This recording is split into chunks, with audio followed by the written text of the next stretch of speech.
जय हिंद दोस्तों, नमस्कार। कैसे हैं आप सब लोग? उम्मीद है एकदम शानदार, ज़बरदस्त, बेहतरीन, जिंदाबाद हैं और बहुत ही शानदार तरीके से आप सभी लोग अपनी पढ़ाई कर रहे होंगे और एक बेहतर अंदाज में, एक बेहद खूबसूरत से अंदाज में आप अपनी तैयारी को कंटिन्यू कर रहे होंगे। और तैयारी के जो जितने भी सारे स्टेप्स होते हैं, जो भी ज़्यादा ज़रूरी चीज़ें होती हैं, उन सभी को आप फॉलो कर रहे होंगे, ऐसी मैं आशा करता हूँ। जिसमें शामिल है आपका कॉन्सेप्ट स्ट्रांग होना, आपका कॉन्सेप्ट बिल्कुल क्लियर होना, उसके बाद आपका मॉक टेस्ट और उसके बाद आपका प्रैक्टिस, रिवीजन, सेल्फ रिवीजन, उसके बाद संडे का रिवीजन। तो ये सारी चीज़ें आप कर रहे होंगे एकदम बढ़िया तरीके से।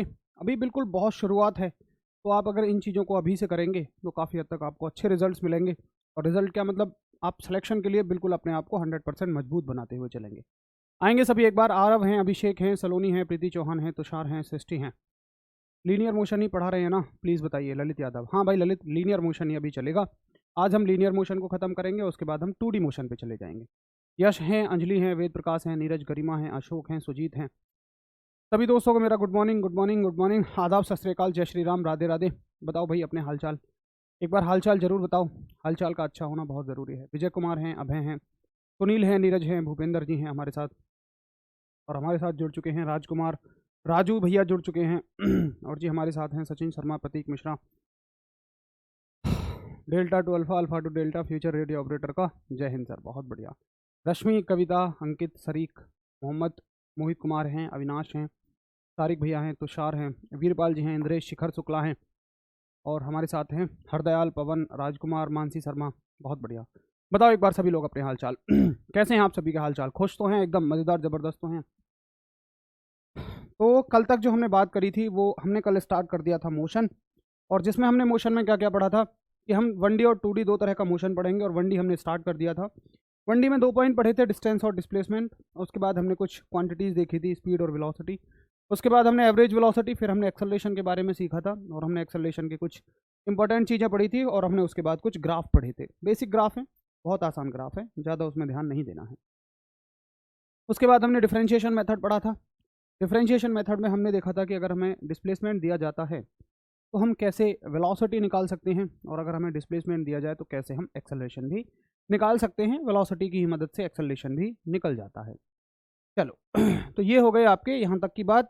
अब आज जो कहानी शुरू होगी गति के समीकरणों से होगी, लेकिन हमेशा की तरह मैं आपसे 2 क्वेश्चन लेना चाहूँगा और आप मुझे आंसर करेंगे। तो पहला क्वेश्चन मेरा आपसे ये है कि बताइए डिस्प्लेसमेंट टू डिस्टेंस का जो रेशियो होगा, डिस्प्लेसमेंट टू डिस्टेंस का रेशियो, यानी कि विस्थापन और दूरी का जो रेशियो होगा, ये हमेशा कैसा होगा? विस्थापन और दूरी का जो रेशियो होगा, ये हमेशा कैसा होगा? ऑप्शन नंबर ए है less than 1, option number B है ग्रेटर देन 1, सी है लेस देन इक्वल टू 1, और डी ऑप्शन है आपका ग्रेटर देन इक्वल टू 1। ये एक सवाल आपसे ये है। और दूसरा सवाल मैं आपसे ये करना चाहूँगा कि बताइए जो ऐसी कौन सी राशि है जो सदैव कैसी होती है? धनात्मक होती है। ऐसी कौन सी राशि है जो सदैव आपकी धनात्मक होती है, यानी कि ऑलवेज आपकी पॉजिटिव होती है? एक क्वांटिटी बताएंगे आप जो कि ऑलवेज कैसी होती है? पॉजिटिव होती है। एक ऐसी क्वांटिटी जो ऑलवेज कैसी होती है? पॉजिटिव होती है। एक से कम होगा, एक से कम होगा, लेस और इक्वल टू 1 होगा, लेस और इक्वल टू 1 होगा। बहुत ही बढ़िया। दीपक हैं, सुनील हैं, सब लोगों के एकदम ज़बरदस्त आंसर हैं। शिवांशी हैं, प्रिंसी, अभिषेक हैं, ब्रजेश, सुजीत हैं, एकदम बढ़िया। आप सभी लोग आंसर कर रहे हैं। अब देखो, कल जो मैंने आपको सिखाया था वो इसका उल्टा करके सिखाया था, तो आपको रटना नहीं है, मैंने हर चीज़ बताई थी। डिस्प्लेसमेंट जो होता है ना, एक केस में डिस्टेंस के बराबर भी हो सकता है, लेकिन डिस्प्लेसमेंट ऑलवेज छोटा होता है, मतलब 99% छोटा होता है। केवल एक केस में ये इसके बराबर होता है। तो कैसे कहोगे कि लेस देन इक्वल्स टू 1 होगा? क्या होगा बच्चों? लेस देन इक्वल्स टू 1 इसका आंसर आ जाएगा। लेस देन इक्वल्स टू 1, ठीक है। अब हमेशा पॉजिटिव कौन सी क्वांटिटी होती है भाई? हमेशा एक ऐसी क्वांटिटी बताइए जो हमेशा कैसी रहती है? पॉजिटिव रहती है। एक ऐसी क्वांटिटी जो हमेशा पॉजिटिव रहती है, क्या हो सकती है बताइए?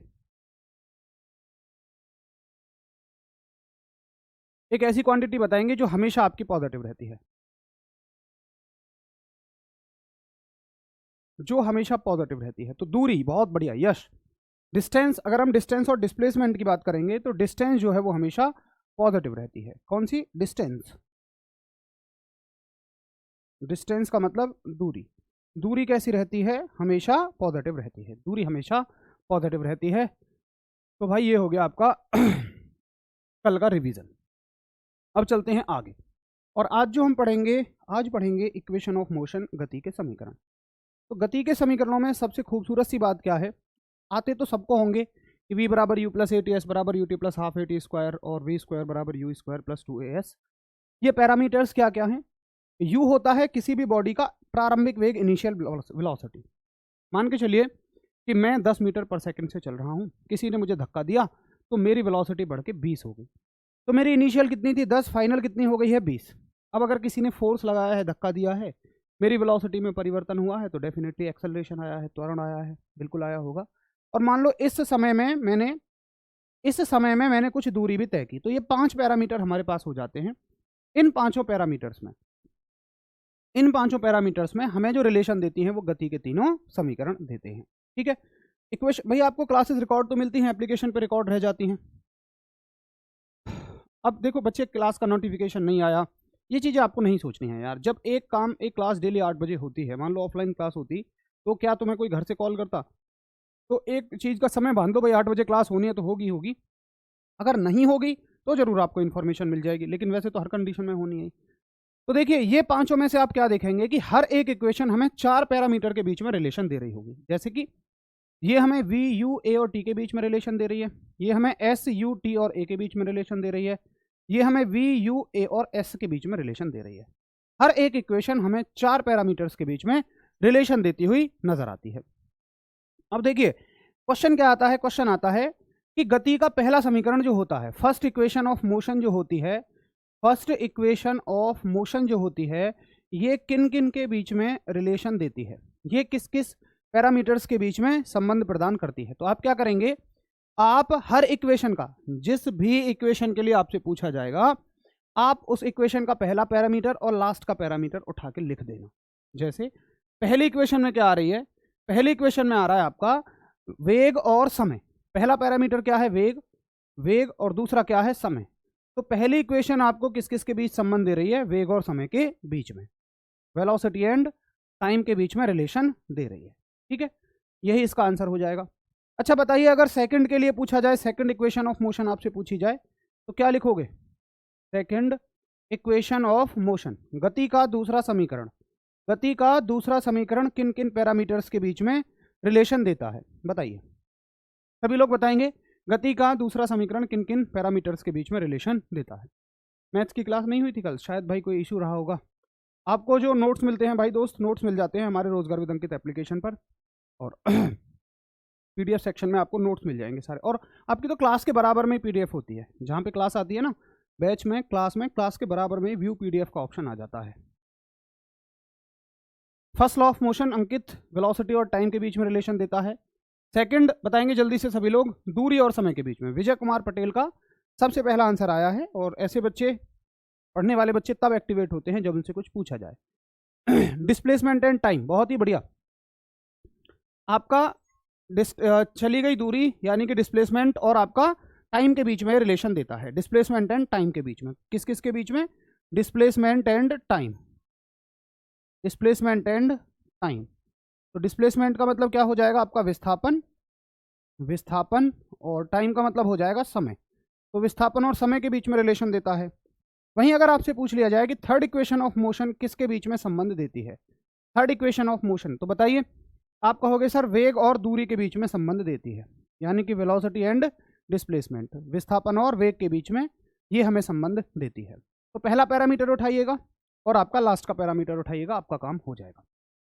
ठीक है, तो ये हो गया कि गति के समीकरण किस किस के बीच में संबंध देते हैं। फिर एक अगला क्वेश्चन आता है कि गति के समीकरण किसके द्वारा दिए गए थे।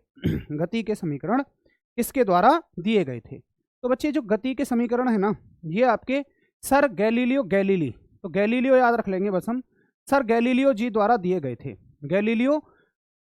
सर गैलीलियो के द्वारा दिए गए थे। ठीक है, गैलीलियो के द्वारा दिए गए थे। अब ज्यादातर बच्चों को न्यूटन लगता है, सर न्यूटन का नाम ले देते हैं। देखिए न्यूटन साहब ने जो दिए थे ना, वो गति के समीकरण दिए थे, गति के नियम दिए थे। लेकिन ये क्या है, गति के समीकरण है, इक्वेशन है ना, ये क्या है, इक्वेशन है। वो क्या थे, लॉ थे। तो सर न्यूटन के द्वारा लॉ दिए जाते हैं, जिनको हम चैप्टर में पढ़ेंगे आगे चल के, लेकिन ये क्या है, आपके समीकरण हैं, इक्वेशन हैं। तो सर ये दिए गए थे सर गैलीलियो के द्वारा। देखो बहुत सारे बच्चे अभी भी न्यूटन आंसर कर रहे हैं। भाई साहब समीकरण और नियम में फर्क है, इक्वेशन एंड लॉ में फर्क है। ये इक्वेशन है और आगे चल के हम लॉ पढ़ेंगे। इक्वेशन सर गैलीलियो ने दी थी और लॉ जो दिए थे वो सर न्यूटन ने दिए। ठीक है, तो उम्मीद करूंगा कि ये आपको सब समझ में आ गए होंगे। अब आपकी बड़ी डिमांड रहती है कि सर क्वेश्चन करवाओ। चलो क्वेश्चन देख लेते हैं, एक करेंगे इस क्वेश्चन का सही जवाब सब लोग। और क्वेश्चन आपसे कहता है, ये गति के समीकरण पर आधारित क्वेश्चन है, और क्वेश्चन आपसे कहता है कि स्थिर अवस्था से शुरू होने के बाद एक नाव एक सीधी रेखा में, अब देखो वर्ड में क्या छिपा हुआ है, स्थिर अवस्था, यानी कि वो शुरुआत में उसकी स्पीड क्या थी, 0 थी। शुरुआत में जो उसकी वेलोसिटी रही होगी वो रही होगी 0। आगे देखें, शुरू होने के बाद नाव सीधी रेखा में नियत दर से 3 मीटर प्रति सेकंड स्क्वायर, इसको स्क्वायर कर लेना यहाँ, के त्वरण से, यानी कि इसका एक्सेलरेशन कितना दिया हुआ है 3, जो दिया हुआ है साथ के साथ लिखते चले जाइए, से 6 सेकंड तक गति करती है। समय कितना है, 6 सेकंड तक गति करती है। तो नाव के द्वारा तय की गई कुल दूरी ज्ञात कीजिए। अब देखो ये हो गए हमारे पास 4 पैरामीटर। अब मुझे बताइए कि इन चारों पैरामीटर्स में कौन सी इक्वेशन रिलेशन देती है, इन चारों पैरामीटर्स में कौन सी इक्वेशन रिलेशन देती है। तो आप अगर चलेंगे पहली इक्वेशन पे तो उसमें एस नहीं आता, दूसरी पे चलो, दूसरी में चारों पैरामीटर्स आते हैं, एस बराबर u t plus half a t का स्क्वायर। ठीक है, तो रख के देख लो एक बार, एस की वैल्यू निकालनी है हमें, यू की वैल्यू 0 और टी की वैल्यू कितनी है 6 प्लस 1/2, ए की वैल्यू 3 हो जाएगी और टी की वैल्यू कितनी है आपकी 6 है, तो 6 × 6 हो जाएगा। तो 2 से 3 बार कटेगा, 3 × 9 9 × 54, यानी कि दूरी कितनी हो जाएगी, वो नाव कितनी दूरी चलेगी, 54 मीटर की दूरी वो नाव चलेगी। 54 मीटर की दूरी शिखर शुक्ला का सबसे पहला सही आंसर आया है, शिखर शुक्ला। बाकी लोग सेकंड नियम बता रहे हैं, बहुत बढ़िया, एकदम बेहतरीन। आशीष कुमार 9 कहाँ से आएगा, u t plus half a t square, a और टी का स्क्वायर, टी 2 बार लिखो, 6 × 6, समय 6 सेकंड ही तो है, 2 से 3 बार कटेगा, 3 × 9 9 × 54, हाफ ए टी का स्क्वायर, ए आपका है 3। ठीक है, तो जरा बताएंगे कौन कौन एग्री करते हैं मेरे आंसर से, एक बार मैं तब तक आपको चाय पी के देखता।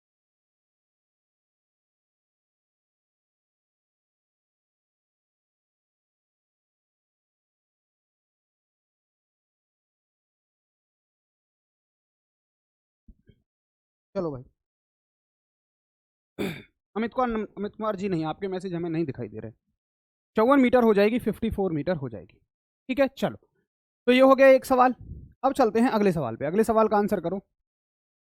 यदि एक ट्रॉली विराम अवस्था से, अब देखो फ्रॉम रेस्ट, रेस्ट से एक बॉडी चलती है, रेस्ट का मतलब क्या हो जाएगा, इनिशियल वेलोसिटी उसकी 0 है, 2 मीटर पर सेकंड स्क्वायर के त्वरण से, एक्सेलरेशन कितना है, एक्सेलरेशन है इसका 2 मीटर पर सेकंड स्क्वायर, गतिमान होती है तो 4 सेकंड बाद उसका वेग कितना होगा। टाइम कितना दिया हुआ है आपको, 4 सेकंड, और हमसे पूछा है वेग। भाई एक अगर 0 है तो डेफिनेटली फाइनली पूछा होगा, एक अगर 0 है तो डेफिनेटली उन्होंने फाइनली पूछा होगा। चलो तो बताओ कौन सी इक्वेशन है, आपको साफ साफ नजर आ रहा है कि सर इसमें तो पहली इक्वेशन लग जाएगी, v बराबर u plus a T. v की वैल्यू हमें निकालनी है, u की वैल्यू 0 है, a की वैल्यू 2 है और t की वैल्यू 4 है, तो आपका आंसर आ जाएगा 8 मीटर पर सेकंड, यानी कि v की वैल्यू आ जाएगी आपकी 8 मीटर पर सेकंड। ये हो गया जी आपका आंसर। सेकंड कैसे लगेगा एक बार देखो, 96 में इंग्लिश में 8 सेकंड दिया है, 8 सेकंड दिया है, कहाँ भाई, 8 सेकंड, कोई बात नहीं, इसको 6 कर लो, सॉरी इसको आप 6 कर लीजिए। ठीक है, अब 6 के हिसाब से सही है ना, बाकी 8 के हिसाब से सॉल्व कर लो, कोई दिक्कत नहीं है, कॉन्सेप्ट समझ में आना चाहिए, कुल मिला के आपको कॉन्सेप्ट समझ में आना चाहिए। बोलो कितना आंसर आ जाएगा, 8 सभी को क्लियर है,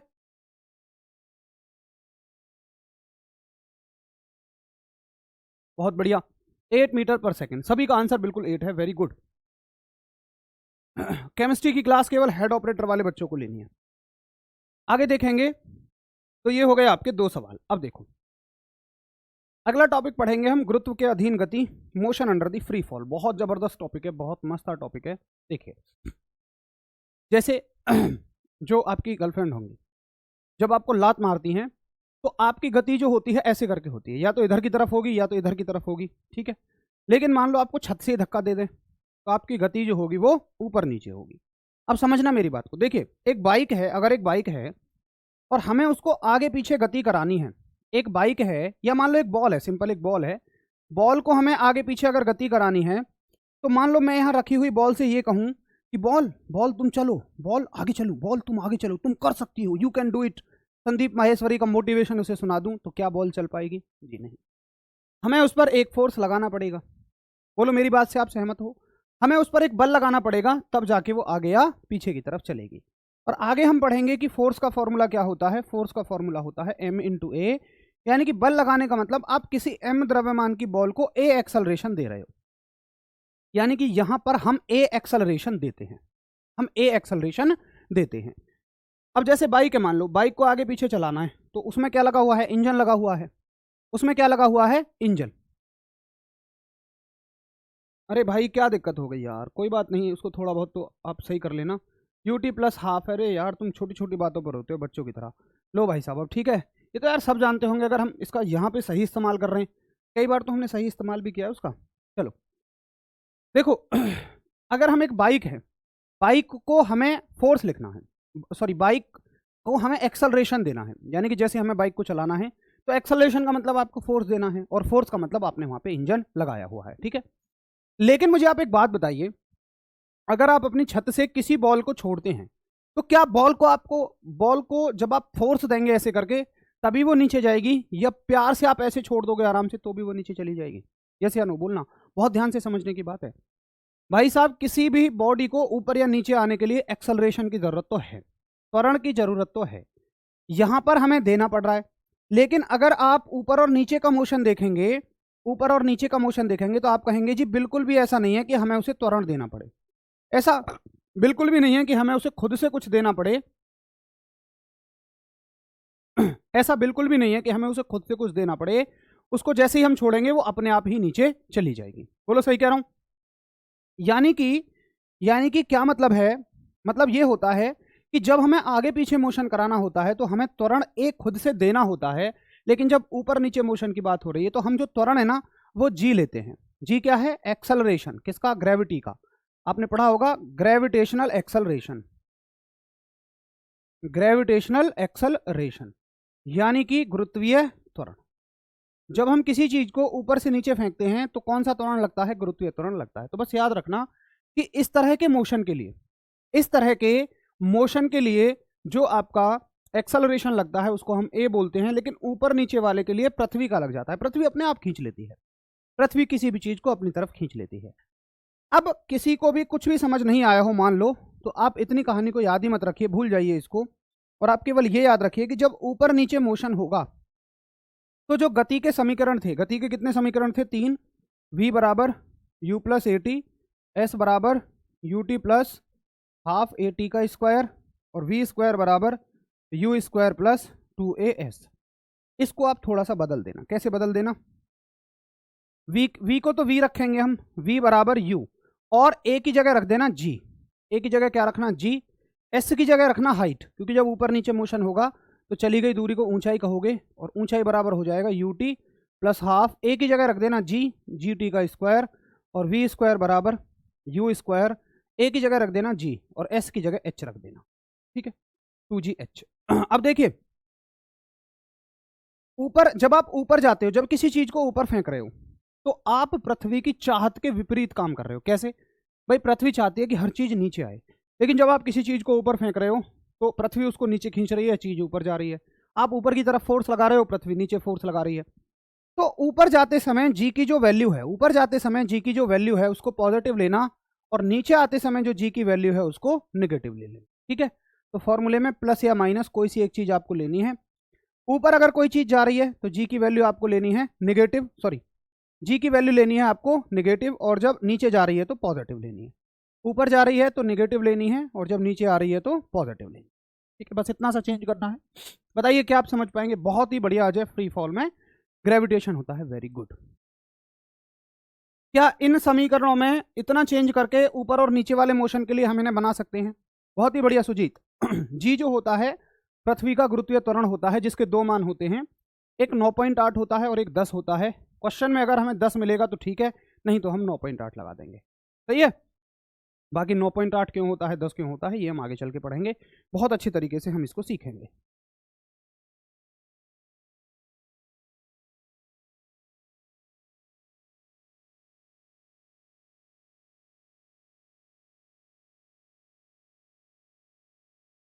जी की वैल्यू में आप यहाँ निशान लगा देना माइनस का, ठीक है। देखो हर जगह जी आ रहा है ना, तो जी को प्लस लोगे तो यहाँ प्लस आएगा, जी को माइनस ले लोगे तो यहाँ माइनस आ जाएगा, ठीक है। चलो अजय एकदम जबरदस्त, नेहा, वंदना पाल। चलो एक क्वेश्चन देखे लेते हैं, ठीक है, एक क्वेश्चन देखे लेते हैं, तब आपको अच्छे से समझ में आ जाएगा। एक क्वेश्चन देख लो, ये है आपके सामने सवाल। तो क्वेश्चन क्या कहता है आपसे कि एक गेंद को ऊपर की दिशा में फेंकते हैं तो यह 64 फीट अधिकतम ऊंचाई तक पहुंचती है। एक गेंद को जब हम फेंकते हैं यहां से एक गेंद को हमने फेंका तो ये कितनी ऊंचाई तक पहुंची, 64 फीट की अधिकतम ऊंचाई तक पहुंचती है। कितने फीट, 64 फीट की अधिकतम ऊंचाई तक पहुंचती है। तो इसकी हाइट कितनी हो गई, 64 फीट हो गई, ठीक है। 64 फीट, 64 फीट अधिकतम ऊंचाई तक पहुंचती है। तो इसका प्रारंभिक वेग कितना होगा, यानी कि देखो जब आप किसी चीज को ऊपर फेंकोगे तो कुछ ना कुछ वेग तो आपको देना पड़ेगा। अब बोलो इसमें कौन सा समीकरण लगाओगे भाई। अब देखिए अगर ये अधिकतम ऊंचाई तक जा रही है, कोई भी चीज अपनी अधिकतम ऊंचाई तक कैसे जाएगी, कोई भी चीज अपनी अधिकतम ऊंचाई तक कैसे जाएगी, तो आप ये मानो कि जैसे मान लो मैंने एक बॉल फेंकी, जब मैंने एक बॉल फेंकी तो बॉल क्या है, लगातार जा रही है जा रही है जा रही है, लेकिन जैसे इसकी एनर्जी खत्म हो जाएगी तो ये कुछ सेकंड के लिए रुकेगी और फिर नीचे आना शुरू कर देगी। बहुत छोटा समय होगा, नैनो सेकंड्स होगा। जब आप किसी चीज को ऊपर फेंकोगे तो सबसे द्वारा उसके जो ऊपर जब वो सबसे मैक्सिमम ऊंचाई कवर कर लेगी तो उसकी जो वेलोसिटी है, अंतिम वेग है, वो 0 हो जाएगा, क्योंकि भाई उसके बाद तो उसे कहीं जाना नहीं है, उसके बाद तो नीचे ही आना है। तो यहां पर उसका अंतिम वेग क्या हो जाएगा, 0 हो जाएगा। अब बोलो कौन सा समीकरण इसमें लगाओगे। तो H बराबर हमारे पास समीकरण है, H बराबर UT।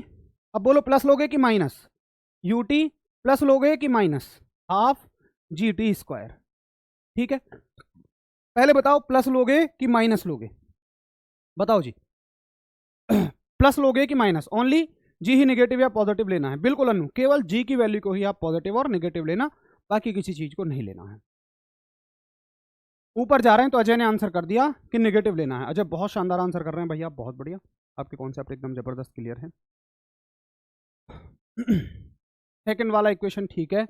अब मुझे बताओ पॉजिटिव लेना है कि नेगेटिव लेना है, ऊपर जा रहे हैं हम तो किस तरह का आपको लेना है, पॉजिटिव या नेगेटिव। तो शांतनु का सबसे पहला आंसर है, प्रदीप का है नेगेटिव लेंगे, आशीष कुमार बहुत बढ़िया। तो यहाँ पे केवल कौन सा सिंबल लेंगे, हम नेगेटिव सिंबल ले देंगे, ठीक है जी। यहाँ पे केवल और केवल क्या ले देंगे, नेगेटिव ले देंगे, क्योंकि ऊपर की तरफ मोशन है।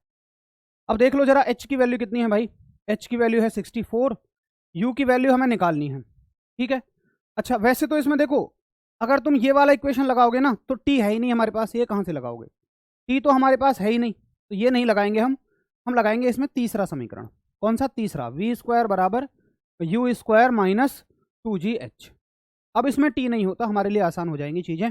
V की वैल्यू 0 है, 0 का स्क्वायर करोगे 0 ही आएगा। U का मान हमें निकालना है 2, G का मान कितना दे रखा है 32 फीट पर सेकंड स्क्वायर। अब देखो मजे की बात, दूरी भी फिट में है, जी का मान भी फिट में है और आंसर भी फिट में देने हैं। लंबाई का मात्रक भाई एफपीएस पद्धति में फिट होता है, तो यहाँ एफपीएस पद्धति में चल रहे हैं, इसलिए हमें बदलने की कोई भी जरूरत नहीं है। हर चीज तो फिट में है, कोई दिक्कत नहीं है, जैसा है वैसा लगाते चले जाओ बस। तो जी की वैल्यू कितनी लोगे, जी की वैल्यू लगो 32। यहाँ 9.8 मत लेना, मैं फिर से कह रहा हूँ 9.8 जो आप लेते हो वो मीटर पर सेकंड स्क्वायर लेते हो, लेकिन यहाँ सिस्टम ही कौन सा चल रहा है, फीट पर सेकंड स्क्वायर। तो मीटर को फीट में ऑलरेडी बदल दिया है उन्होंने, तुम्हें कुछ नहीं करना, केवल तुम्हें जो वैल्यू दी है उसको चेप देना है, और यहाँ 64 फीट हो जाएगा। यू स्क्वायर को इधर लाओगे, यू स्क्वायर बराबर हो जाएगा, देखो 32 दूनी 64, तो 64 इंटू 64।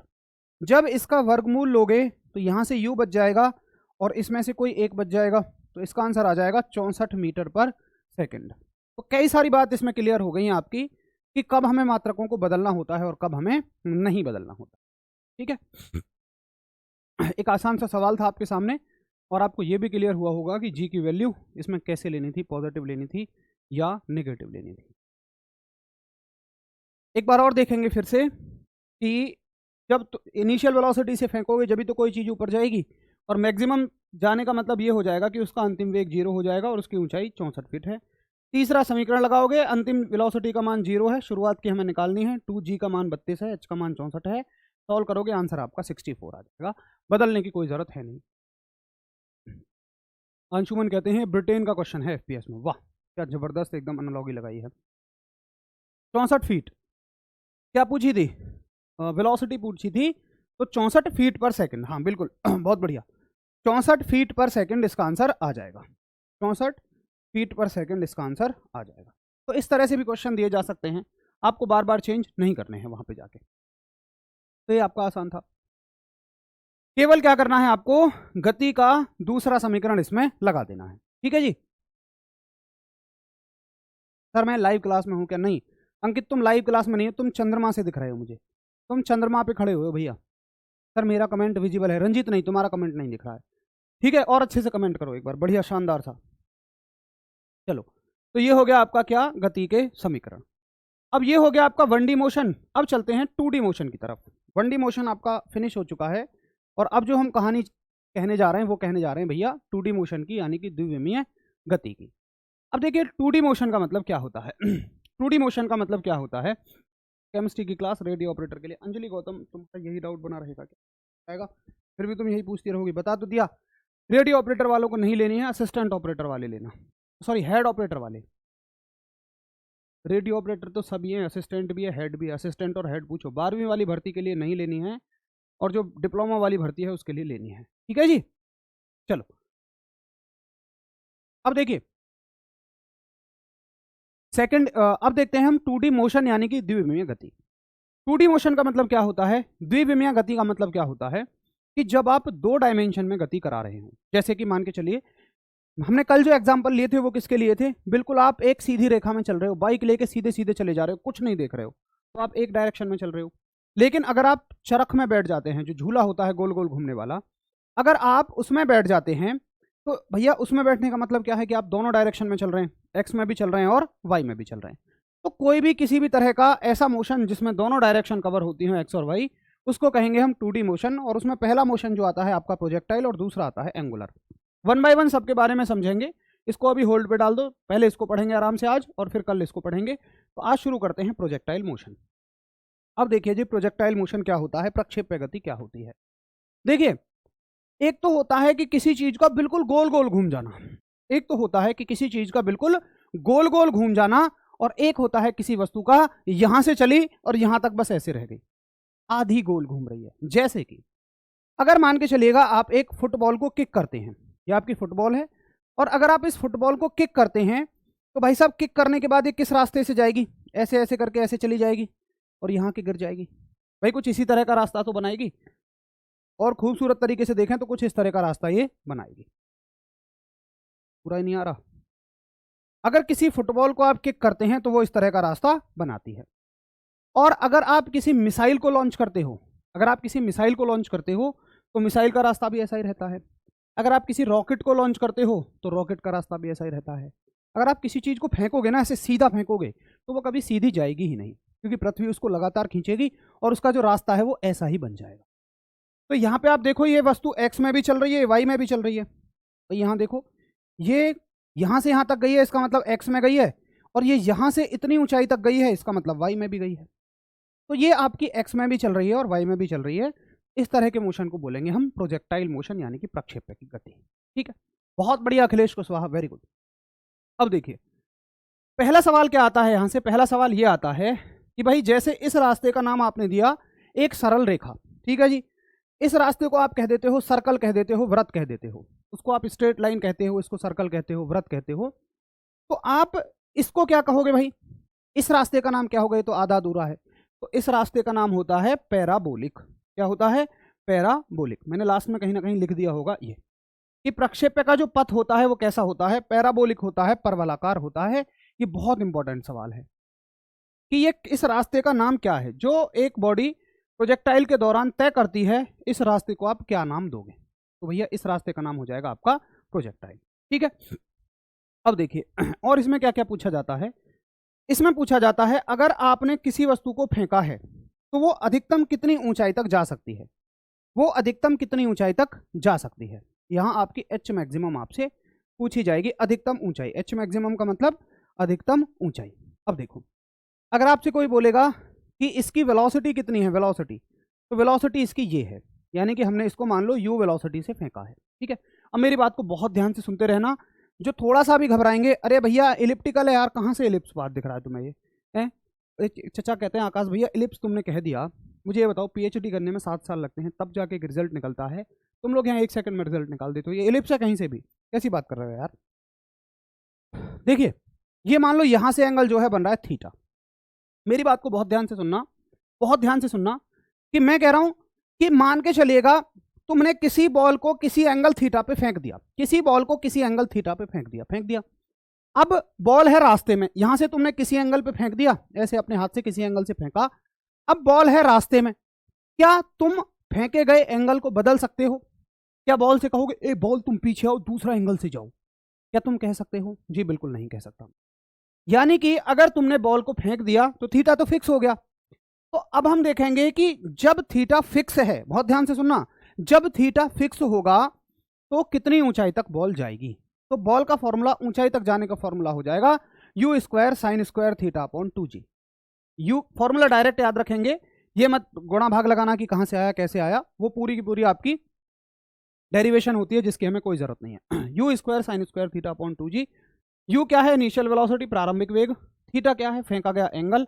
और जी है आपका गुरुत्वीय त्वरण, ग्रेविटेशनल एक्सेलरेशन। ठीक है, लेकिन अगर मैं तुमसे ये कहूं कि भाई तुम्हें बॉल को फेंकना है और अब थीटा तुम्हारे हाथ में है, अगर मैं कहता हूं कि थीटा अभी तुम्हारे हाथ में है, जितने थीटा से चाहो फेंक लो, जितने थीटा से चाहो फेंक लो, लेकिन बॉल ज्यादा से ज्यादा ऊंचाई तक जानी चाहिए, तो बोलो तुम कौन से थीटा से फेंकोगे?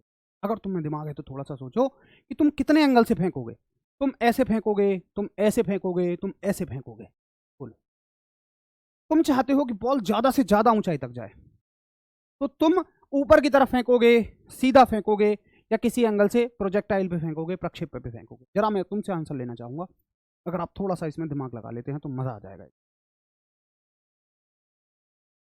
मैं वेट करूंगा आपके आंसर का। आशीष का सबसे पहला आंसर आया है और एकदम दिल खुश आंसर आया है, जबरदस्त वाला, कि सर 90। बहुत ही बढ़िया, बहुत ही बढ़िया।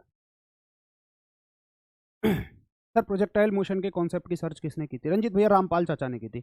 हमारे गांव में एक चाचा हैं, छानवान बुनते हैं वो, उन्होंने की थी इसकी खोज। एक कह रहा 45 से, बहुत बढ़िया जोगेंद्र, वेरी गुड। कहीं से 45 रट लिया है तुमने। 45 वो नहीं होता जो तुम सोच रहे हो। 90 से फेंकोगे, तुम बिल्कुल ऊपर फेंकोगे। अरे भैया 45 से फेंकोगे तो ऐसे भी जाएगी, फिर ऐसे आ जाएगी। और सोचो तुम उतनी एनर्जी उसको ऐसे फेंकने में दोगे तो 45 से तो बहुत ऊपर चली जाएगी। तो जब थीटा आपका 90 डिग्री हो, समझो अगर थीटा 90 डिग्री है, यही तो सोचने की बात थी, जब थीटा आपका 90 डिग्री, अब देखो आपने 2-3 चीजें प्रोजेक्टाइल में कहीं वन लाइनर में पढ़ ली होंगी, 45, 90 डिग्री, और उन्हीं में आप कंफ्यूज रहते हैं। बिल्कुल क्रिस्टल क्लियर पढ़ो तो ही आप पेपर में सवाल सही कर पाओगे, नहीं तो मिक्स आंसर करोगे। अगर थीटा 90 डिग्री है तो कितनी अधिकतम ऊंचाई होगी? भाई थीटा बराबर 90 रखोगे और साइन 90 कितना हो जाता है? 1।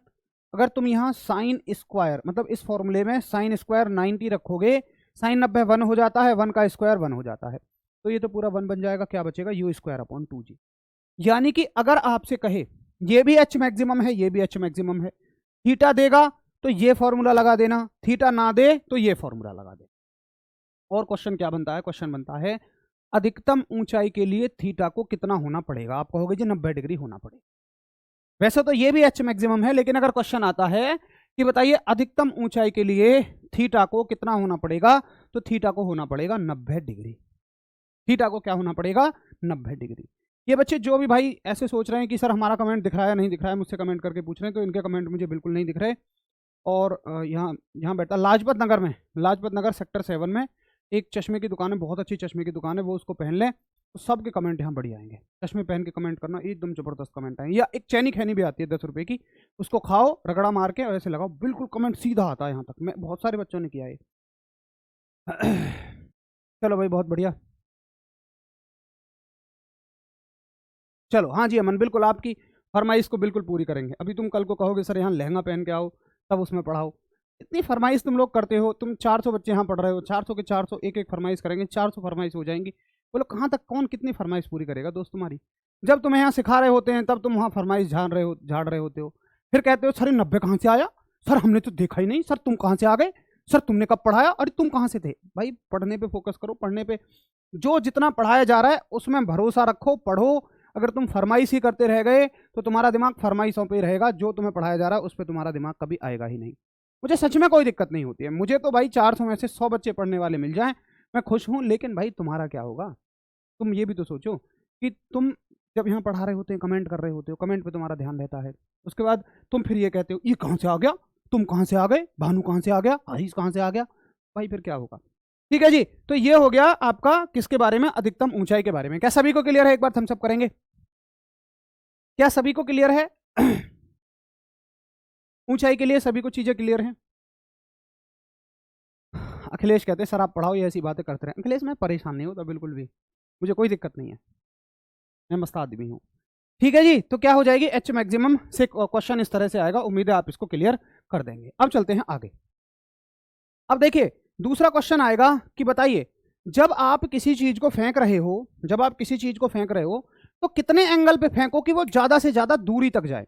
भाई दूरी कौन सी है, दूरी इसकी ये है, इसके द्वारा तय की गई दूरी जो है, दूरी का मतलब क्या होता है, हॉरिजॉन्टल डायरेक्शन में, क्षैतिज दिशा में, तो ये है इसके द्वारा तय की गई दूरी। तो इसके द्वारा तय की गई दूरी कितनी है, ठीक है, इसके द्वारा तय की गई दूरी कितनी है। तो समझिए जैसे कि आपका जेवलिन थ्रो हो गया, यानी कि आपका भाला फेंक का गेम हो गया, या एक खिलाड़ी जो होता है जो लंबी कूद कूदता है, जैसे कि आप डायग्राम में देखो जो खिलाड़ी लॉन्ग जंप लगाते हैं तो उनको चाहिए कि वो एक निश्चित एंगल से कूदें जिससे कि वो ज्यादा से ज्यादा दूरी से चले जाएं। और जेवलिन थ्रो यानी कि भाला फेंक के खिलाड़ी को चाहिए कि वो एक प्रॉपर एंगल बनाए, अब वो बताऊंगा मैं कितना एंगल होता है, प्रॉपर एंगल बनाए और उस एंगल से फेंकने पर ही वो भाला उसका ज्यादा दूरी तक जाएगा। तो पहले देखो कि दूरी का फॉर्मूला होता है यू स्क्वायर, साइन यहाँ 2 है, ठीक है, पीछे स्क्वायर था, यहाँ है 2, u square sine 2 theta upon g. अब देखिए यहाँ पे अगर हम इसको मैक्सिमम करना चाहते हैं तो यहाँ पे रखेंगे 45 डिग्री, थीटा की वैल्यू 45 डिग्री रख देंगे, और थीटा की वैल्यू अगर तुम 45 डिग्री रखोगे तो साइन 2 थीटा जो हो जाएगा आपका वो हो जाएगा 90 डिग्री। कितना हो जाएगा, साइन 90 डिग्री, और साइन 90 का आंसर हो जाएगा 1। तो इसको 1 बनते ही क्या हो जाएगा, यू स्क्वायर बाई जी, यानी कि इसकी जो रेंज है, इसकी जो रेंज है वो कितनी हो जाएगी, u square by g. Question आएगा कि बताइए रेंज के मैक्सिमम होने के लिए थीटा को कितने डिग्री पर होना पड़ेगा, 45 डिग्री पर होना पड़ेगा। इसीलिए जो हाई जंप वाले खिलाड़ी होते हैं उनको कितने डिग्री पे कूदना चाहिए, 45 डिग्री पर कूदना चाहिए, ठीक है। और जेवलिन थ्रो वाले खिलाड़ी के साथ भी यही है। भाला फेंक खिलाड़ी भी हो गया, आप चाहें तो ये लिख सकते हैं यहाँ पर कि भाला फेंकने वाले खिलाड़ी को भी 45 डिग्री पर, 45 डिग्री के एंगल पर जेवलिन को फेंकना चाहिए। तो हर जगह फिजिक्स लगी हुई है, हर जगह पर यहाँ पे फिजिक्स। अब कोई तुमसे पूछे ना, अब बताना उनको जो कहते हैं साइन कॉस पढ़ लिए, इनका क्या इस्तेमाल है, उनको बताना ये इस्तेमाल है, देखो हर जगह इस्तेमाल होता है। चलो अब चलते हैं आगे। अब आपसे तीसरा क्वेश्चन किया जाएगा कि बताइए अगर कोई चीज आपने फेंकी है और वो यहां से लेके यहां तक गई है तो इस प्रोसेस में उसको कितना टाइम लगा है, यहां से लेके यहां तक जाने में उस चीज को कितना टाइम लगा है, कुछ भी रही सही वो। तो टाइम का फॉर्मूला जो होता है, टाइम का फॉर्मूला होता है 2u sine theta upon g. U क्या है, जो हमने उसको इनिशियली वेग दिया है, वेलोसिटी दी है, 2u साइन थीटा अपॉन जी। तो ये हो गया भाई साहब आपका टाइम, ठीक है, कि यहां से लेके यहां तक कितना टाइम लगेगा, टी टाइम लगेगा। अच्छा ऐसे भी पूछ लेता है कि अपने उच्चतम बिंदु तक जाने में उसको कितना समय लगा। तो उच्चतम बिंदु का मतलब मान लो उसको स्मॉल t1 टाइम लगता है, ठीक है। तो उच्चतम बिंदु तक जाने में जो समय लगेगा वो पूरे का आधा लगेगा, पूरे का क्या लगेगा, आधा। तो 2 का आधा 1 हो जाएगा, ठीक है। और जितना समय उसको उच्चतम बिंदु तक जाने में लगेगा उतना ही वहां से नीचे आने में लगेगा। मान लो मैं इसको कहता हूं t2, तो नीचे आने में भी जो समय लगेगा वो भी इतना ही लगेगा जितना उसको ऊपर जाने में लगेगा।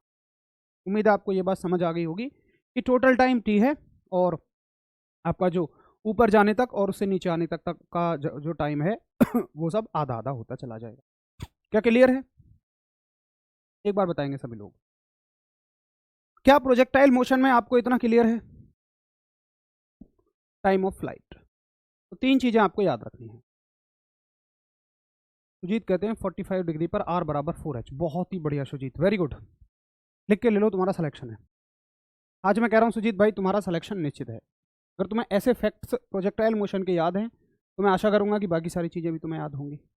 90 डिग्री पर t बराबर 4h, 45 डिग्री पर r बराबर 4h, वेरी गुड, बहुत ही बढ़िया, ठीक है। चलो तो सभी को ये क्लियर हो गया एकदम। अब चलते हैं आगे। अब देखिए एक क्वेश्चन आएगा आपसे कि बताइए अगर कोई चीज प्रोजेक्टाइल मोशन में है तो यहाँ देखो, यहाँ क्या है, यहाँ जब हमने उसको वेलोसिटी दी है, जब हमने उसको वेलोसिटी दी है ये वाली, तो ये वेलोसिटी 2 कंपोनेंट में डिवाइड हो जाएगी। हमने कंपोनेंट करने सीखे थे, कहाँ सीखे थे? वेक्टर में। अगर ये वेलोसिटी है इसकी किसी एंगल थीटा से, ये वेलोसिटी है किसी एंगल थीटा से, तो भाई साहब ये हो जाएगा u cos थीटा और ये हो जाएगा इसका u sin थीटा। ठीक है, तो जैसे जैसे आप ऊपर जा रहे हो क्या हो रहा है कि ये वाला कंपोनेंट क्या करता है, इसको ऊपर ले जाता है और ये वाला इसको आगे खींचता है। दो काम होते हैं कि ये वाला कंपोनेंट इसको ऊपर ले जाता है और ये वाला कंपोनेंट इसको आगे खींचता है। तो आप यहाँ पे जाने के बाद देखिए, जब ये बिल्कुल अपने मैक्सिमम पॉइंट पर हो, जब ये अपने बिल्कुल मैक्सिमम पॉइंट पर हो कि इससे ऊपर अब ये बिल्कुल नहीं जा सकती है, इसका मतलब क्या है कि इसने ऊपर जाना बंद कर दिया। अगर इसने ऊपर जाना बंद कर दिया है तो इसका मतलब केवल ये आगे जा रही है। आगे कौन सा कंपोनेंट ले जा रहा है? ये वाला।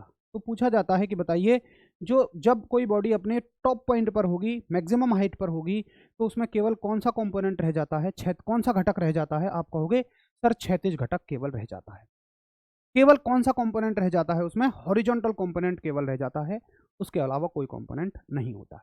ठीक है, तो हर जगह, इसके अलावा हर जगह दोनों कंपोनेंट होंगे, हॉरिजॉन्टल भी वर्टिकल भी, लेकिन टॉप पॉइंट पे कौन सा कंपोनेंट होगा? केवल और केवल हॉरिजॉन्टल कंपोनेंट इसका टॉप पॉइंट पर रह जाता है। ये आपको सीधा सीधा याद रख लेना है। अगर आपको नहीं समझ में आ रहा है कि मैक्सिमम हाइट पर कौन सा कंपोनेंट रह जाता है, क्षैतिज घटक रह जाता है, इसका हॉरिजॉन्टल कंपोनेंट रह जाता है। तो छोटी सी बात है, बहुत आसान सी बात है, बाकी इसके बारे में तो हम पहले ही बात कर चुके हैं। ठीक है, तो भाई ये हो गए आपके क्या? Projectile motion. अब चलो कुछ क्वेश्चंस देख लेते हैं प्रोजेक्टाइल मोशन के, किस तरह से पूछे जाते हैं। देखिए, एक लेवल के क्वेश्चंस तो वो होंगे कि जो मैंने आपको थ्योरी में डायरेक्ट कराए हैं। एक क्वेश्चंस तो वो होंगे जो मैंने आपको डायरेक्टली थ्योरी में कराए हैं, और 90% चांस है कि जितने क्वेश्चन मैंने आपको बताए हैं प्रोजेक्टाइल मोशन से, थ्योरी वाले वही आ जाएंगे। जैसे कि भाई पूछा जाएगा प्रोजेक्टाइल का पाथ कैसा होता है, फिर पूछा जाएगा कि हाई जंप के लिए कितना एंगल होना चाहिए, लॉन्ग जंप के लिए कितना एंगल होना चाहिए, उसके बाद जब कोई टाइम ऑफ फ्लाइट क्या होता है, फॉर्मूला पूछ लिया जाएगा, तीनों के फॉर्मूले पूछ लिए जा सकते हैं। फिर पूछा जाएगा कि मैक्सिमम पॉइंट तक जाने का टाइम क्या होगा, मैक्सिमम पॉइंट से नीचे आने तक का टाइम क्या होगा। तो 9-10 क्वेश्चन तो बिल्कुल सिंपल आपके थ्योरी से बन जाते हैं, और 90% चांस ये हैं कि आपका पेपर असिस्टेंट ऑपरेटर का तो आसान बनेगा, लेकिन हेड ऑपरेटर का थोड़ा सा किसी टॉपिक को लेके वो गहराई में जरूर जाएंगे। तो असिस्टेंट ऑपरेटर वाले बच्चे बिल्कुल कंफर्टेबल रहें। अगर कोई मुश्किल चीज़ उन्हें समझ में नहीं आती है तो घबराने की कोई ज़रूरत नहीं है, लेकिन हेड ऑपरेटर वालों को तो सारी चीज़ें समझ के चलनी है। ठीक है, तो असिस्टेंट ऑपरेटर तक का सिलेबस हमने कंप्लीट कर लिया है। अब ये क्वेश्चन हम लगभग हेड ऑपरेटर के लेवल के कर रहे हैं, लेकिन असिस्टेंट ऑपरेटर वाले भी देखेंगे। समझ में आते हैं तो बहुत बढ़िया, और नहीं समझ में आते हैं तो ज़्यादा परेशान होने की कोई भी ज़रूरत उनको नहीं है। बाकी हम बहुत आराम से क्वेश्चन करेंगे तो समझ में आ ही जाएंगे। देखिए, the correct relation between maximum height h and r for the projectile motion, यानी कि मैक्सिमम हाइट h में और रेंज में रिलेशन हमसे पूछा है। अब देखिए, ऐसे केस में आप मैक्सिमम हाइट का जो फॉर्मूला लगाएंगे वो लगाना, मैक्सिमम हाइट का फॉर्मूला लगाना u² sin square theta upon 2g। ठीक है, और रेंज का जो फॉर्मूला लगाना आप, रेंज का फॉर्मूला लगाना आप u² मतलब एंगल वाले फॉर्मूले लगाना, u² sin 2 theta upon g। इनको कर देना डिवाइड, इनको क्या कर देना? डिवाइड कर देना। हर एक बात को समझा करो, ठीक है? मुझे समझ नहीं आता, तुम लोग ये क्यों कह देते हो सर समझ नहीं आया? अरे भाई आराम आराम से समझो, सब चीज़ समझ में आ जाएगी। h को और r को क्या कर दिया हमने? डिवाइड कर दिया। ये है हमारे पास h और ये है हमारे पास r। ठीक है, चलो इनको कर दो डिवाइड, ये कर दो हमने इनको डिवाइड। अरे चाचा तुम कहाँ से आ गए? ये कर दो इनको डिवाइड। अब देखिए क्या क्या कहानी होगी, थोड़ा सा एक्सपेंड कर लो। भाई कहानी ये होगी कि u² से u² कट जाएगा। अगर आपको ये नहीं आता कि जो u² से u² कैसे कटता है, तो आपका गणित कहीं ना कहीं कमजोर है। भाई 1 2 3 4 आप प्रॉपर बताया करिए कि जी हमें ये समझ नहीं आया। जब आप कहते हो कि सर मुझे समझ नहीं आया, तो मैं समझ नहीं पाता हूँ कि आपको कौन सा पॉइंट समझ में नहीं आया। आप प्रॉपर बोला करो कि जी हमें ये समझ नहीं आया। 1 2 3 4, तो 1 से 3 कट जाएगा, 2 से 4 कट जाएगा। ठीक है, जी से जी कट जाएगा। अब स्क्वायर से 2 थीटा को मत उड़ा देना, वो गलत हो जाएगा। चलो आगे सॉल्व करते हैं इसको। h अपॉन आर बराबर साइन स्क्वायर थीटा क्या होता है? भाई साइन स्क्वायर थीटा तो साइन स्क्वायर थीटा ही होता है। ज़्यादा से ज़्यादा आप इसको ऐसे लिख दोगे, 2 बार लिख दोगे, है कि नहीं है? Sine theta into sine theta. अच्छा, इसकी गुणा इसमें हो जाती है और इसकी गुणा इसमें हो जाती है, यानी कि 2 की गुणा किस में हो जाएगी? 2 की गुणा हो जाएगी नीचे साइन 2 थीटा में, और साइन 2 थीटा होता है आपका 2 साइन थीटा कॉस थीटा। अगर आपको ये सब चीज़ें नहीं पता तो आपका मैथ्स वीक है भाई। साइन 2 थीटा बराबर 2 साइन थीटा कॉस थीटा, और मैं तो बता के भी चल रहा हूँ। बाकी मैं यहाँ कोई सिद्ध तो करने बैठूंगा नहीं कि भाई साइन 2 थीटा ये कैसे होता है। अगर आपको नहीं आता है तो फिर याद रखिए और मान लीजिए चीज़। ठीक है, तो साइन थीटा से साइन थीटा कट जाएगा और आपका आंसर बचेगा यहाँ कि साइन थीटा बटे 2 दूनी 4, 4 कॉस थीटा हो जाएगा। ठीक है, तो यहाँ से आप आर की वैल्यू निकाल लीजिए, आर इधर जाएगा। अब आपको अगर ये नहीं आता है कि ये किधर होते हैं, इधर उधर कैसे होते हैं, देखो केवल फिजिक्स का काम यहाँ खत्म था, बाकी सारा का सारा काम आपका मैथ्स का शुरू होता है। अगर आपको कोई भी स्टेप नहीं आता है तो कहीं ना कहीं मैथ्स वीक है। बाकी मैं फिर भी कोशिश कर रहा हूँ हर एक स्टेप को प्रॉपर एक्सप्लेन करने की। आर यहाँ चला जाएगा आपका, आर बराबर एच यहाँ जाएगा, एच आपका यहाँ जाएगा, और ये कितना हो जाएगा, साइन बटे कॉस हो जाएगा 10, यानी कि h/4 और साइन बटे कॉस कितना हो जाएगा आपका 10 थीटा। ऐसा कोई ऑप्शन है? कोई ऑप्शन ही नहीं है, यानी कि सारे ऑप्शन कॉट की टर्म में हैं। तो कॉट का मतलब क्या होगा, आप इसको इधर लेके आ जाओ, कॉट तभी तो बनेगा भाई। अगर इसको इधर लेके आओगे तो ये हो जाएगा 4r और 10 आ जाएगा नीचे, 10 आ जाएगा नीचे, और ये बन जाएगा आपका h। तो h बराबर जो हो जाएगा आपका वो हो जाएगा 1/10 कॉट होता है 4r कॉट ऑफ थीटा। तो h बराबर 4r कॉट थीटा, h बराबर 4r कॉट थीटा। ये मैक्सिमम, ये रिलेशन होता है मैक्सिमम हाइट में और रेंज में। ये आपका एक रिलेशन होता है मैक्सिमम हाइट में और रेंज में। शिखा बहुत बढ़िया। आर बराबर नहीं, h बराबर, देखो एक बार ध्यान से, आर बराबर नहीं आएगा, h बराबर आएगा, h बराबर 4r कॉट थीटा। क्या सभी को क्लियर है?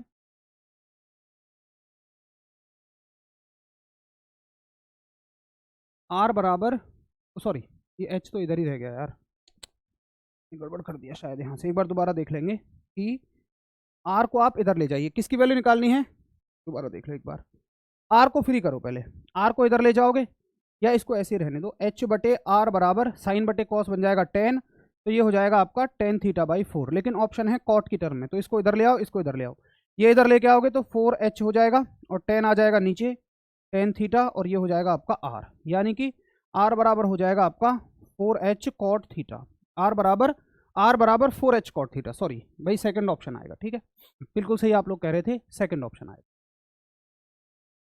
सर सी ऑप्शन आ रहा है, हाँ ब्रिजेश बिल्कुल भाई सी ऑप्शन आ रहा है, थोड़ा सा इधर उधर करने में गड़बड़ हो गया था, बाकी आंसर आपका आंसर ऑप्शन बनेगा सी। तो भाई सिंपल मैथमेटिक्स है, केवल आपको यहाँ पे टिग्नोमेट्री लगानी है, और टिग्नोमेट्री तो भाई देखो मैं नहीं सिखा सकता कि साइन बटे कॉस क्या होता है, वो सब चीज़ें आपको याद रखनी पड़ेंगी। बाकी मैंने बता भी दिया है कि साइन बटे कॉस 10 होता है, 10 का उल्टा आपका कॉट होता है। सही है, सी आंसर ऑप्शन आएगा, बहुत बढ़िया। चलो ये सवाल हो गया आपका। अगला सवाल बताओ, ये क्वेश्चन है, बहुत अच्छा क्वेश्चन है और थोड़ा सा दिमाग लगाने वाला सवाल है। और ये आपसे कहता है, देखो जिस स्तर का ये जो स्तर है, अब ये जो स्तर हम कर रहे हैं इससे मैक्सिमम कुछ नहीं आएगा। अगर पेपर बहुत भी टफ बनता है तब ऐसे सवाल पूछे जाएंगे। अगर पेपर आपका मीडियम लेवल का भी रहेगा तो थ्योरी से ही सवाल पूछ लिया जाएगा, बिल्कुल घबराने की जरूरत नहीं है। इन सवालों में अगर थोड़ी सी भी मेहनत लग रही है तो घबराइए मत, इन सवालों के आने के चांसेस 10% है, लेकिन हेड ऑपरेटर में आने के चांसेस अच्छे हैं, असिस्टेंट ऑपरेटर में आने के कोई चांसेस नहीं है। अगला सवाल आप देखेंगे, A ball is projected with a velocity of 10 metre पर second at an angle of 60 degree. एक बॉल को फेंका गया कितने एंगल से, 60 डिग्री के एंगल से, कितने एंगल से, 60 डिग्री के एंगल से, यानी कि हॉरिजॉन्टल से कितना एंगल बनाती है वो, 60 डिग्री का एंगल बनाती है। ठीक है, और कितनी वेलोसिटी से, 10 मीटर पर सेकंड की वेलोसिटी से फेंका गया। Its speed at the highest point of projection, यानी कि इसकी हाईएस्ट प्रोजेक्शन पर कितनी स्पीड होगी। हाईएस्ट प्रोजेक्शन का मतलब टॉप पॉइंट पर, और टॉप पॉइंट पर मैंने बताया था कौन सी स्पीड केवल बचती है भाई, टॉप पॉइंट पर आपकी बचती है u cos थीटा, है ना। कितनी स्पीड बचती है, u cos थीटा। तो इसकी जो स्पीड हो जाएगी टॉप पॉइंट पर, इसकी जो चाल हो जाएगी वो हो जाएगी u cos थीटा। u की वैल्यू है 10। अब सुनो, 60 degree with the vertical, sorry ये जो एंगल है ना आपका, ये 60 डिग्री कहाँ से है, ये वर्टिकल से है, ये यहाँ से नहीं है 60 डिग्री, ये कहाँ से है, वर्टिकल से, यानी कि वेलोसिटी के साथ वर्टिकल से है। लेकिन हमने डेरिवेशन में हॉरिजॉन्टल से पढ़ा था, हमने यहाँ से पढ़ा था। तो 60, अगर ये 60 है, पूरा 90 है, तो ये कितना बचेगा, 30 डिग्री बचेगा। याद रखना हमेशा एंगल आपको यहाँ से लेना है। इसने ऊर्ध्वाधर से दिया हुआ है, लेकिन हमने फॉर्मूले में क्षैतिज से पढ़ा था, तो क्षैतिज से ही आपका आंसर आना चाहिए, क्षैतिज से ही आपका आंसर आना चाहिए। और ये हो गया आपका 30, तो 10 cos ऑफ 30 डिग्री। ठीक है, और जी cos 30 की वैल्यू हो जाएगी √3/2, है ना, यानी कि 5√3 आपका आंसर आ जाएगा। कितना आंसर आ जाएगा, 5√3 मीटर पर सेकंड। बहुत ही बढ़िया Sujit, very good. Sir numerical नहीं होते हैं मुझसे, धीरज गुप्ता, ढोल लो एक ढोल, पूरे गांव में पीटो, जैसे मुझसे करे पूरे गांव में पीटते रहो भाई, मुझसे न्यूमेरिकल नहीं होते हैं, नहीं होते हैं, होने शुरू हो जाए, बहुत आराम से होने। भाई साहब न्यूमेरिकल नहीं होते हैं तो फोकस करो, ध्यान से समझो, तुम देखो, जब तुमने पहले ये कह दिया ना ये काम मुझसे नहीं होता है, तो समझ लो 50% तुम हार चुके हो। किसी भी काम को तुम कह के देख लो। अब अगर नहीं होते हैं तो इस बात से यूपी पुलिस तुम्हारे लिए कोई अलग पेपर तो बना नहीं देगी कि भाई साहब उससे न्यूमेरिकल नहीं होते, तो एक काम करो उस पर थोड़ा सा कुछ और दे दो, उसको कुछ और सवाल दिए देते। ऐसा तो होगा नहीं। अगर न्यूमेरिकल आएगा तो करना पड़ेगा, और नहीं करके आते हो तो एक क्वेश्चन छोड़ दो, लाखों बच्चे आपसे आगे निकल जाएंगे, हजारों बच्चे आपसे आगे निकल जाएंगे। तो भाई साहब अगर कोई चीज़ नहीं आती है तो उस पर मेहनत करो। 10 लोगों से कहने से कोई फायदा नहीं है, आप मेहनत से करो उस चीज़ को, ठीक है। चलो जी, तो आपका आंसर हो गया 5√3। तो ये हो गए भाई साहब किससे क्वेश्चन आपके, ये हो गए प्रोजेक्टाइल से क्वेश्चन, और प्रोजेक्टाइल बिल्कुल आपका अब कंप्लीट हो चुका है। बाकी मैं कह रहा हूँ ये 2 क्वेश्चन अगर किसी को हाई लेवल के लगे हों तो असिस्टेंट ऑपरेटर वाले बिल्कुल लेफ्ट कर सकते हैं, लेकिन हेड ऑपरेटर वाले कंपलसरी है करना, क्योंकि हेड ऑपरेटर का थोड़ा सा इसमें फॉर्मूला लगेगा। यहाँ कौन सा फॉर्मूला लगाना है ये कैसे पता लगेगा, एक नंबर दे रहा हूँ मैं तुम्हें, वो नंबर है जहाँ से सारे फॉर्मूले बन के चलते हैं, उन पे कॉल लगाओ, वो तुम्हें फॉर्मूला बता देंगे। भाई साहब क्लियरली आपको पता है हाइट मैक्सिमम का फॉर्मूला यही होता है, आर का फॉर्मूला यही होता है एंगल की टर्म में, क्योंकि एंगल की टर्म में पूछे हैं आंसर तो एंगल की टर्म में ही लगाना पड़ेगा। मुझे बताओ क्या इसके अलावा फॉर्मूला है ही कौन सा, इस पॉइंट पर जो वेलोसिटी है उसके अलावा फॉर्मूला है ही कौन सा, यही फॉर्मूला है। तो यही फॉर्मूला है, क्या है, यू कॉस थीटा है, तो यू कॉस थीटा ही लगेगा। जब आप थोड़ा सा अच्छे से पढ़ लेंगे, ध्यान से चीज़ों को देख लेंगे, तो डेफिनेटली आपको सारी चीज़ें बढ़िया तरीके से समझ में आएंगी। तो एक बार फिर अगर आप देखो, आपका भाई टच छूटा हुआ है 4-5 साल थे, इससे आसान तो तुम्हें कोई नहीं पढ़ा सकता, इससे आसान चीज़ें कहीं नहीं बताई जा सकती हैं। दिक्कत ये है बस कि तुम्हारा टच छूटा हुआ है 4 साल से। बाकी देखो जिनका ना थोड़ा सा लेवल अच्छा है उनको बढ़िया समझ में आया है, जैसे देखो सुजीत है, रीमा है, प्रीति है, इन सबको बढ़िया समझ में आ रहा है, ये मोहित है, अनु है, सबको एकदम ज़बरदस्त समझ में आ रहा है। तुम्हारा कहीं ना कहीं गैप हो चुका है, और मैं ये भी नहीं कह रहा हूँ कि अगर गैप हो गया है तो कोई पाप है, कोई दिक्कत नहीं है यार, लेकिन आपको मन बनाना पड़ेगा, आपको थोड़ा सा मन मन बनाना पड़ेगा कि भाई हमें चीज़ों को समझना है, हमें अच्छे से चीज़ों को करना है। ऐसी अगर आप लेके दिल में बैठते हैं तो मेहनत करने का कहीं ना कहीं आपका जुनून बनेगा, और नहीं बैठते हैं तो फिर आप 10 लोगों से कहते रहेंगे, मुझसे कहेंगे, इससे कहेंगे, तो उन चीज़ों से कोई फायदा नहीं है, आप उल्टे नेगेटिव होते चले जाएंगे चीज़ों को लेके। तो पॉजिटिव रहिए, और ज़रूरी नहीं है, मैंने आपको बता दिया कि यही चीज़ पेपर में आएगी, जितना आपको समझ में आ रहा है उतने को अच्छे से करिए, बाकी चीज़ों को 2 बार पढ़ लीजिए, ठीक है। चलो मिलते हैं भाई कल की क्लास में, तब तक के लिए सभी दोस्तों को मेरा नमस्कार, जय हिंद।